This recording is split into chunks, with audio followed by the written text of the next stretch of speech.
नमस्कार मित्रों, मैं डॉक्टर पुष्पलता भट्ट आज बहुत दिनों बाद आपके सामने फिर पटल पर उपस्थित हो रही हूँ। मित्रों, आज मैं कुछ व्यथा, कुछ तकलीफ़ के साथ आपके साथ आ रही हूँ। तकलीफ़ इसलिए कि पहाड़ की बढ़ती हुई तकलीफ़, पहाड़ के लोगों की वेदना, वो मुझे दिखाई दे रही है। आज सुबह मैंने समाचार में पढ़ा कि श्रीनगर के गांव में एक नन्ही सी बालिका जब खाना खा के अपने घर ऊपर के माले में सोने जा रही थी तो उसको बाघ पकड़ कर ले गया और उस मासूम सी नन्ही सी कली को अपना निवाला बना लिया।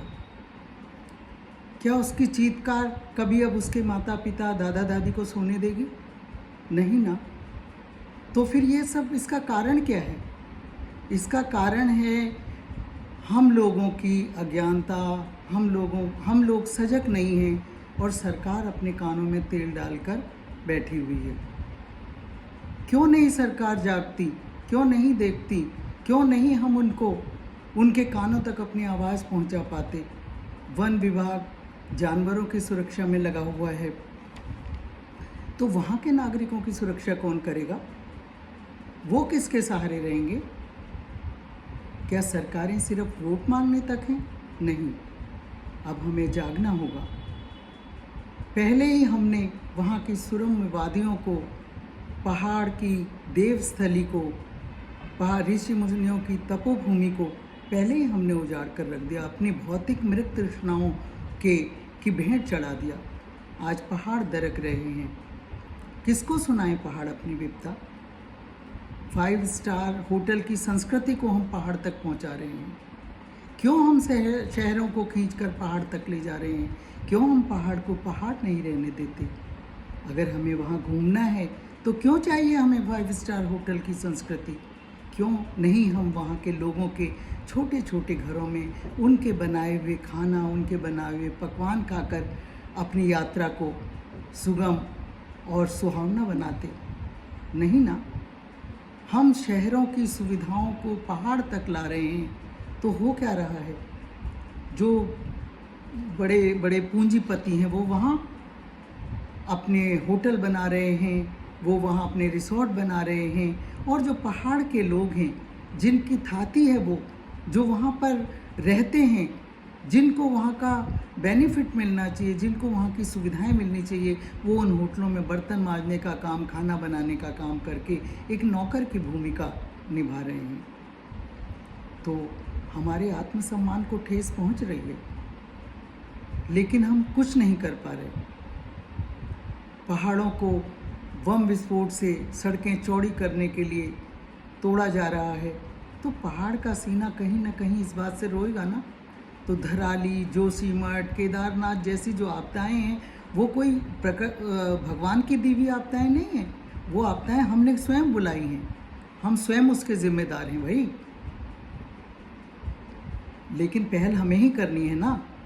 अगर हम जाकर वहाँ मनवे की रोटी खाते हैं, अगर हम वहाँ जाकर झूमर का भात मांगते हैं, डुबुक खाते हैं, हम वहाँ मुर्गा मुसल्लम ये नहीं खाना चाहते, तो फिर अपने आप वहाँ की संस्कृति को बढ़ावा मिलेगा ना। बहुत संस्थाएं हैं दिल्ली में, महानगरों में, जो काम कर रही हैं पहाड़ की संस्कृति को बचाने के लिए। मेरा उनसे नम्र निवेदन है कि पहाड़ के लोग बचेंगे तभी तो पहाड़ की संस्कृति बचेगी ना। तो पहले वहाँ के जीवन को बचाना है, पहले वहाँ को लोगों को बचाना है। तो जितनी भी हमारी सांस्कृतिक संस्थाएं हैं, मेरा उनसे भी नम्र निवेदन है कि ये 5 स्टार होटलों में, ये सभागारों में सभाएं करने से, सांस्कृतिक उत्थान की बातें करने से सांस्कृतिक का उत्थान नहीं होगा।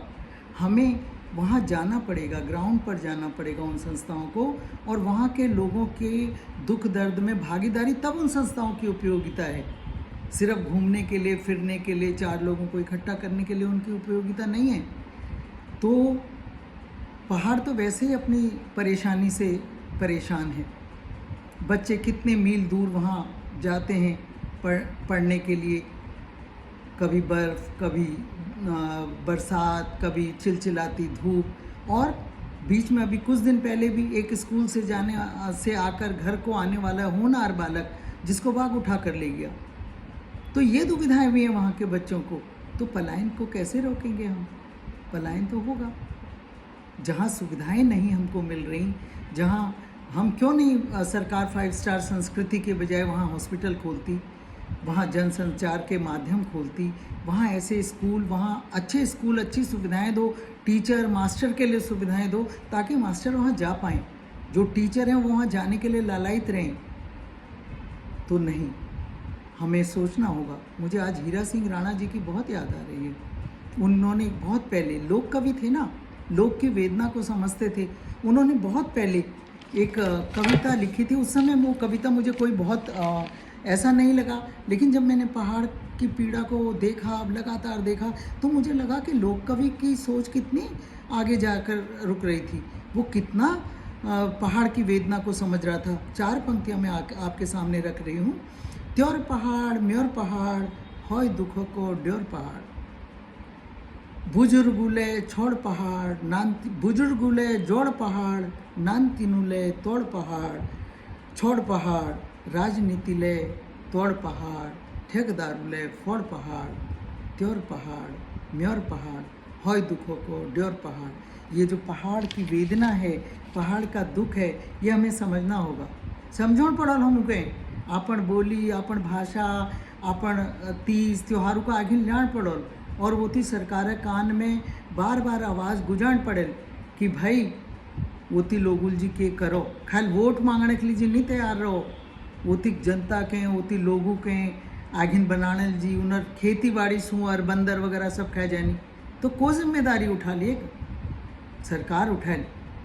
लोग जंगल घर तक आ गई, जंगल नहीं काटन, जानवरों के नहीं मानो, तो भाई बाघ बच्चों को खाम रही तो खान दियो, सुअर और बंदर खेती उजाड़म रही तो उजाड़म दियो, उनको देखने वाले को छो। तो ये लीजिए दोस्तों, मित्रों, हमको फिर सोचना पड़े बारे में, उन संस्थाओं को जागृत करना पड़ल, सरकार कान में बार बार आवाज़ उठान पड़े, और तब हमार पहाड़, वरना त्योर पहाड़ म्योर पहाड़, होय दुखों को ड्योर पहाड़ बनबे रह जाल। हमको करनो त्योर पहाड़ म्योर पहाड़, स्वर्ग बे सुंदर पहाड़ यो। तो आगिन देव फिर मिलूँ। नमस्कार। नमस्कार।